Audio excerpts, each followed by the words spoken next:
अरे बेट्यानो, इतक्या लवकर मी काय जात नसतो तुम्हाला सोडून. हा, मला बी अजित पवार म्हणतात. पण गऱ्यांनो, नियतीचा खेळ बघा. खरंच आज माझा हा प्रवास इथंच थांबतोय. मी नेहमी म्हणायचो राजकारण आपल्या जागी आहे, पण काम महत्वाचं. लोकांनी मला कामाचा माणूस म्हटलं, तीच माझ्या आयुष्याची सर्वात मोठी कमाई होती.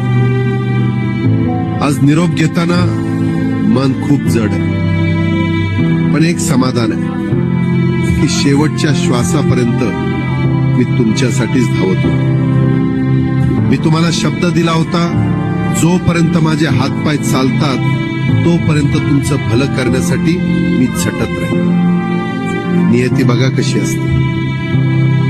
आज माझ्या हक्काच्या बारामतीच्या मातीत तुमच्या सेवेसाठी येत असतानाच माझे हातपाय कायमचे विसावले. पण मला अभिमान वाटतोय की मी रिकाम्या हाताने नाही, तर तुमच्या कामाची फाईल छातीशी धरूनच या जगाचा निरोप घेतो. शेवटच्या क्षणीही माझ्या डोळ्यासमोर फक्त तुमचा चेहरा होता. माझा स्वभाव थोडा रोखठोक होता. कधी कुणावर ओरडलो असेल, कुणाचं मन दुखावलं असेल, पण माझ्या त्या रागामागे फक्त एकच तडफड होती की माझ्या सामान्य माणसाचं काम झालं पाहिजे. सत्तेसाठी नाही, तर तुमच्या हक्कासाठी मी नेहमीच दादा म्हणून उभा राहिलो. आता मी निरोप घेतोय, पण महाराष्ट्र थांबता कामा नये. माझी जबाबदारी आता मी तुमच्यावर सोपवतो. राजकारण करा, पण विकासाची गती थांबू देऊ नका.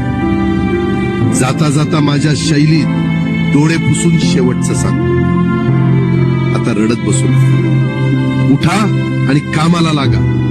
माझा महाराष्ट्र आपल्याला अजून खूप पुढे न्यायचा आहे. तुमचाच कामाचा माणूस अजितदादा पवार.